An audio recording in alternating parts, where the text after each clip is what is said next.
ESPN releases their updated pound-for-pound list. Stay tuned.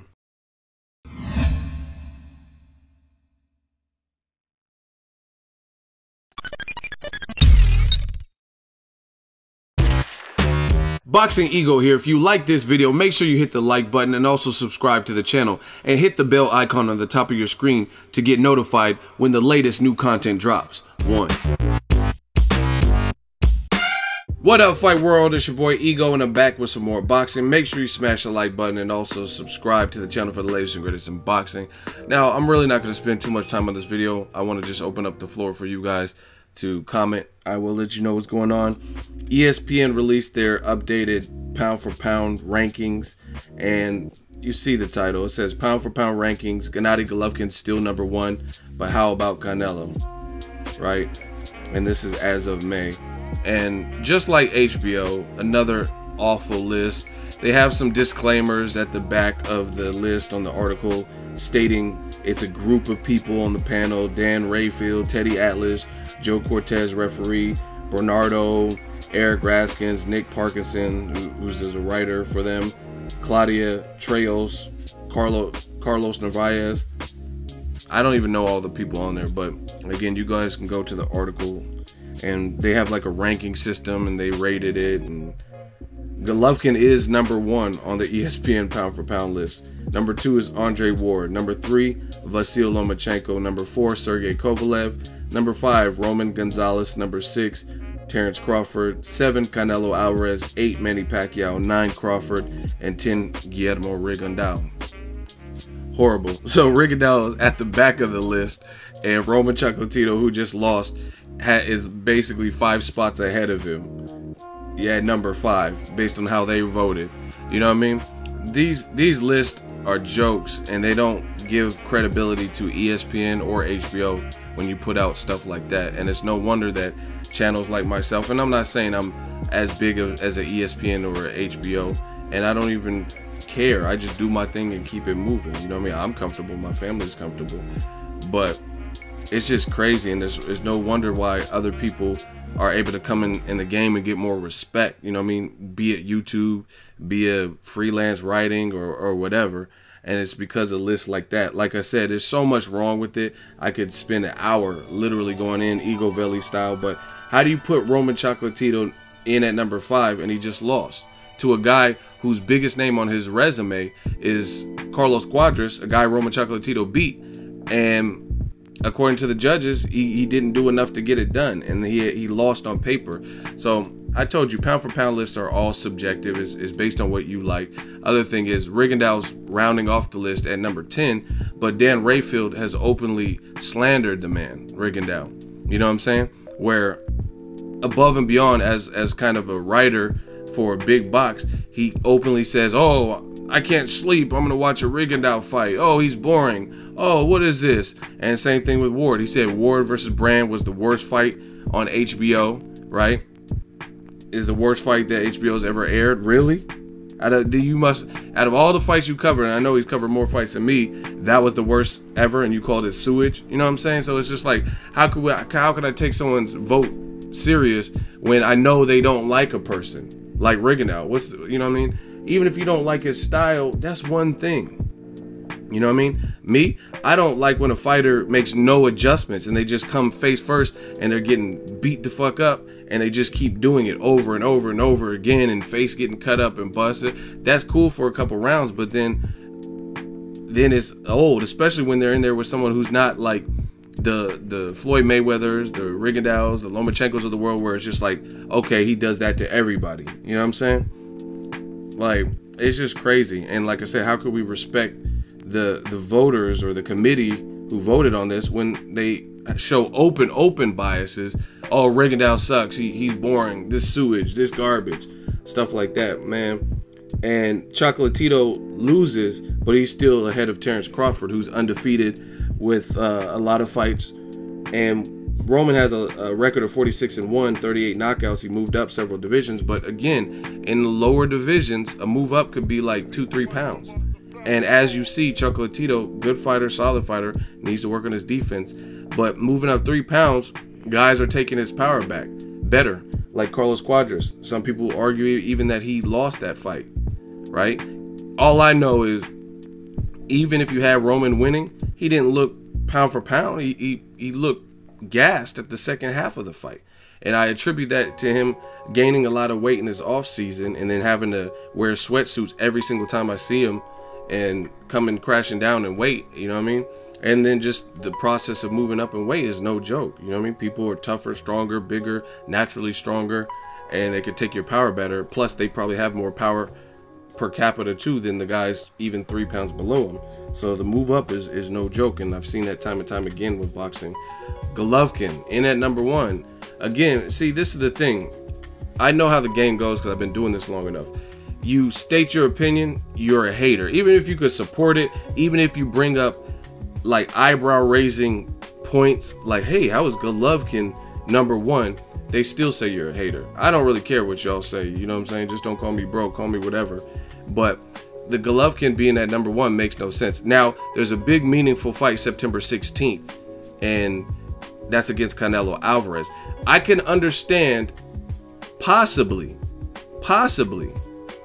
if that fight happens and Golovkin just shitted on Canelo and blew him out of the water and stopped him in 4 rounds. Okay, then you want to put him on number 1? Maybe, you know what I mean? Because that's a good fight. That's a fight we all want to see. But to say Golovkin's number 1 right now is crazy. You know what I mean? I was at his last fight and I don't even think he won it. And it's not just me, you know what I mean? So don't try to, I know how, like I said, I've been doing this too long. People try to make this a race thing. And, oh, you're just siding with Daniel Jacobs, man. It's a brother thing. It's this and that. You just like Jacobs because you know him. And that has nothing to do with that. Adrian Broner, I have interviews with these people. You know what I mean? Broner thought Jacobs won. Deontay Wilder, Julio Cesar Chavez Jr., right? Canelo, they're not black. And they still had Jacobs winning, right? And a ton of other people, and I don't have to go down the list. So your biggest step up on paper before the Canelo fight was even known about, Daniel Jacobs, and people arguably don't even think you won that fight. Like, it's different. Ward Kovalev, similar situation where it was a close fight or whatnot. Some people thought Ward lost, but this is the difference. Even if you take the Ward fight with Kovalev out of the equation, he still beat Chad Dawson, Sullivan Barrera, Prime Arthur Abram, Mikhail Kessler, Carl Froch, Edwin Rodriguez, Sakio Bika, Edison Miranda, Darnell Boone, you know what I'm saying? So even if you take the Kovalev and say, there's an asterisk, it's questionable, he still beat all those other people and emerged the victor of Super 6, and he wasn't supposed to. So it's still a big difference because Golovkin doesn't have bodies on his resume like that where they were, who's his Carl Froch? Someone that you can rate as an all-timer like Carl Froch besides Daniel Jacobs. You know what I mean? Kell Brook, who just lost to another welterweight back, and his best win was Sean Porter, which was, it wasn't superior dominant. He did his thing. He won the fight. So it's just crazy with these lists. And ESPN and HBO, I'm telling you, they shoot themselves in the foot because, one, you actually, in your effort to over promote the fighter, you hurt the fighter. Because now, if big wigs and big boxes like HBO are telling me, and ESPN, they're telling me Golovkin's number 1, you got to show me something on September 16th. Okay, he's the number 1. Just like Roman Chocolatito. You put all that pressure on that man. He's a good fighter. Let him just be that. You know what I'm saying? Let him earn his stripe. Now he can't even break for Floyd's record, even though it wouldn't have mattered if he did because he doesn't have the same level of competition. But either way, you put all that pressure and then now he loses to Saul Rungvisai. Can you imagine when Pacquiao was running through dudes and he was pound for pound number 1, him losing to a Saul Rungvisai? Those early losses in his career, he was a kid. You know what I'm saying? When he was actually ranked as pound for pound, he beat De La Hoya. He knocked out Ricky Hatton and went home. Easy work. You know what I mean? He was beating Juan Manuel Marquez, who later went on to dominate lightweight. You know what I'm saying? He was beating some real live people. Marco Antonio Barrera, a legend, right? When Floyd had the crown, he was beating some real people. You know what I mean? Even Canelo's wins. I think Canelo has a better resume than Golovkin. That's why they're fighting. We want to see it. It's just, it's really crazy. It's real life. And like I said, they think they're helping the fighters, but you're hurting the fighters because you put a lot of pressure. Because, okay, Lomachenko's number 3 on this list. and he only has 9 fights. HBO has him #1, and that's fine. Now, okay, move up and fight Mikey Garcia, Broner winner. That's fine. That's fair. You know what I mean? Fight Terence Crawford. I mean, if you're the best, like, you know what I mean? Because fighting Jason Sosa doesn't really prove it. I mean, the man Lomachenko has skills. He has skills for real, but I just can't place him with 9 fights. I got to see this same behavior over and over again, and also against better competition. And the game is real fake. Crawford, if he fights Felix Diaz or Gamboa, people say, oh, he hasn't fought no one. He fights bums. Victor Postol, who's he fighting? But I mean, if you look at it, who is Lomachenko? Gary Russell was a good win, right? Rocky Martinez had already been whooped on by Mikey Garcia, right? I think he shouldn't have been a champion because I thought Salido beat him on the Floyd Mayweather undercard in the rematch, right? You could break down Lomachenko's. He fought a bunch of people I never even heard of, right? He beat Nicholas Walters off of a long layoff, coming off of a draw. Lost his title on the scale. You know what I mean? So it's like, I know my boxing. And like I said, ESPN and HBO, they think they're doing them a service, but it's actually just a spit in the face to the boxing fans, because at the end of the day, everyone on the list is talented in their own right. They're all good fighters. You know what I mean? See how real I keep it? I don't have to bash anyone out to say Golovkin, call him out of his name, or Lomachenko or Ward, or, you know what I mean? I don't have to talk bad about these guys, but I still wouldn't rank them how these people are ranking them with ESPN and HBO. It doesn't make sense, and you lose credibility. ESPN has been on the losing side. The year they put Ronda Rousey as Fighter of the Year, and I don't care if the fans voted for her or whatever, you made her an option. You made when Golovkin, Terence Crawford, Floyd Mayweather, who had just beaten Pacquiao, were all nominees, and I think Donald Cowboy Cerrone, you made Ronda Rousey an option, trying to be politically correct on some feminist movement hype or whatever. You added her to the list, she won, and subsequently, a few months after, she became Fighter of the Year on ESPN's Espn red carpet, even though she took a shot at Floyd Mayweather for no reason, saying, how does it feel to get beat by a woman, Floyd? Then you got your ass beat by Holly Holm, who damn near kicked a dent in your head and like dominated you. That makes you look bad, man. You know what I'm saying? Like that makes you look bad. The year a person has a sanctioning body, or not even sanctioning, like an organization has you as the winner of Fight of the Year, you lose your fight, which, I mean, it can't happen, but you lose in a non-competitive fashion, right? You get dominated, you get kicked up, and then you come back and lose again. It's just, you make your organization look real bad. Like, anybody can lose, anyone could get a fight prediction wrong, but I never, like Errol Spence, I said he would beat Kell Brook. 7 reasons. The video's up right now, right? But I never said he was #1 pound for pound. So had Kell Brook beat him, then I just would have got my fight prediction wrong. I never said he's the fighter of the millennium and nobody, because we still have to see that stuff in time. I see a skill set, I see talent, and then I talk about it. So, you know what I mean? At the end of the day, I don't even have to go ego belly. Time will reveal and see who's what, just like Roman Chocolatito Gonzalez. If the fighters are placed where they say they are on ESPN and HBO, then like I said, time's going to reveal how good they are. But you put an unfair pressure to these fighters who are otherwise good fighters by telling the world, feeding them this this nonsense. You know what I mean? Okay, Roman's above Terence Crawford, even though he lost, so he better look sweet versus Saul Rungvisai in his fall rematch, because Terence Crawford is whooping ass. He's kicking ass and taking names. So I don't want to see you're acclimated to the weight. That'll be your 3rd fight at the new weight. You arguably didn't even lose to Saul Rungvisai, depending on who you ask. You're pound for pound #5. I need to see some improvements. So we're just going to monitor it, just like a doctor. You know what I mean? We diagnose it, we monitor it, and then we check back in. So let me know what you guys think of the ESPN top 10 list. And surprisingly, VASYL Lomachenko, Teddy Atlas was the one that voted him as #1. And see, this is the thing. This is why I don't do pound for pound list, because pound for pound, what does that mean? You know what I'm saying? Like, my meaning of it is very simple.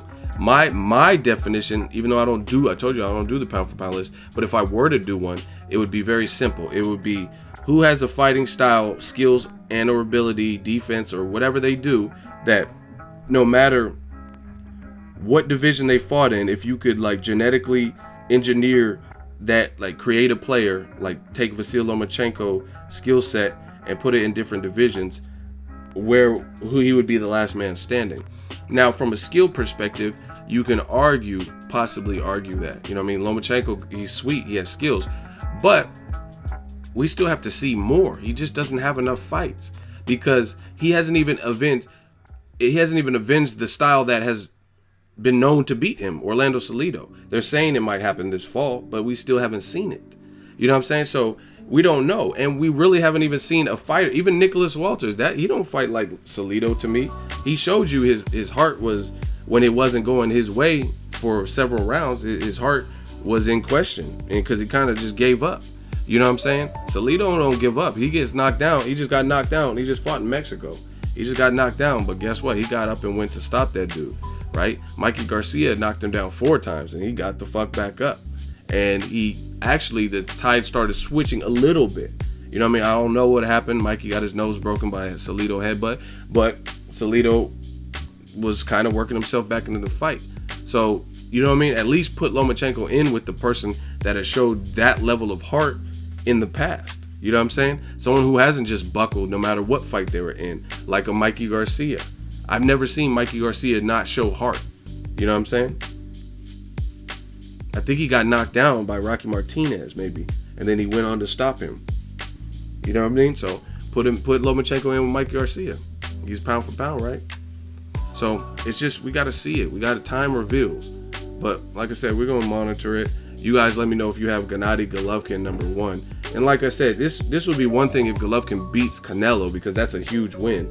But it just, the order of the list, it makes no sense. And like I said, different people look for different things, and different people have had open, known biases. You know what I mean? And like, the other thing I notice is people don't make up, they make up their own rules. Like, the rules in accordance with boxing is if the referee rules something a slip, you have to score it accordingly. You can't be like, no, that wasn't no fucking slip, that was an actual knockdown, I'm scoring it how I want to score it. That's not the rules. You know what I'm saying? Like, I could do that all day. I thought Pacquiao knocked down Brandon Rios. That should have been ruled a knockdown. I thought Martin Murray should have had a second knockdown against Sergio Martinez, but they ruled it a slip in Argentina. What a coincidence. Where Sergio Martinez is from. What a coincidence. I thought Bermane Stiverne was badly hurt, so he was about to possibly get dropped or was falling, so he tackled Wilder. That should have been a knockdown, right? But I still score those rounds how the referee called it, because that's the man in charge of the action. You know what I mean? You can't say, because you hate Ward, especially half of the dudes that are so mad that Ward won are people who've shown known bias towards hating him and not liking him. So you can't say, when the 3 judges ruled it like that, and it was a close fight by their own admission, like I said, and Errol Spence later said this too. A lot of people say, oh, I would be okay with a draw. Why would you be okay with the draw if it wasn't a draw? Like Floyd Mayweather versus Canelo, Floyd schooled that boy. So I would never say, oh, I would be okay if they scored it a draw for Canelo. I wouldn't be okay, because that would be wrong. You know what I mean? I wouldn't, like Canelo versus Cotto, I wouldn't even be content if they scored that with a draw. I didn't see a draw. I thought Canelo clearly won. You know what I'm saying? So why would you be okay? So obviously you're admitting it was a close fight. But like I said, with the ref slip versus knockdown analogy, people want to score it how they want to score it. Oh, Bradley didn't beat Pacquiao. Fuck that, man. But he has the belt, and they said he beat him. You know what I mean? And Pacquiao didn't really look great in that particular fight, right? Ward was in a close, tough fight where he came back from a knockdown versus Kovalev. So, you know what I mean? Oh, no, that don't count that. You know what I mean? That's another reason I don't do these pound for pound lists, because people are always going to do stuff like that. I rate Kovalev higher because I had him winning, even though the judges didn't.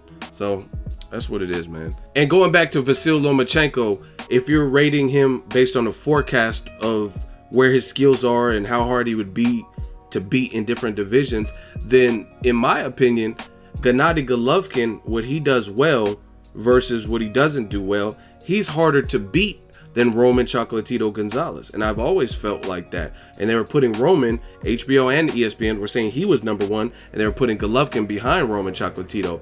But for me, what I've seen is Golovkin stylistically, what he does well, he's harder to beat than Chocolatito. And we just seen that because, like I said, Chocolatito just got knocked down. Golovkin, his chin looks really good.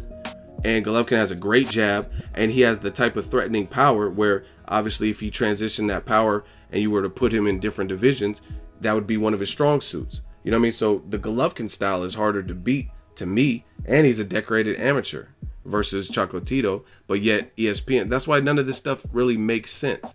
And like I said, I can't take it serious when some of the panelists that are voting for this have showed clear-cut, unfiltered, raw, known biases to that particular fighter. Oh, Rigondeaux sucks, he's trash, he's asshole, and all this. You know what I mean? Would you trust your kids to get babysat by a known convicted child molester, Megan's Law? You know what I mean? Like that, it just doesn't make sense. Of course you wouldn't trust your kids because they have a history of doing bad things with children. They're on Megan's Law looking dumb as fuck. So it just, I can't take that. How can your vote even count when you're that brazen with your outright disgust and hatred, or you don't fancy a fighter and you go out of your way to make it public? You know what I'm saying? Makes no sense. Let me know what you guys think. Drop it in the comment section. Make sure you share the video, like the video as always. Hate, comment, and subscribe. Till next video is Ego signing off. So if you enjoyed this video and want more content like this on the channel, you can show your appreciation by going to the PayPal donate button or the YouTube support button. And you can donate any amount that you feel is equivalent to the value of this video. Much more to come. Thank you guys for your support. Boxingego, the future of boxing.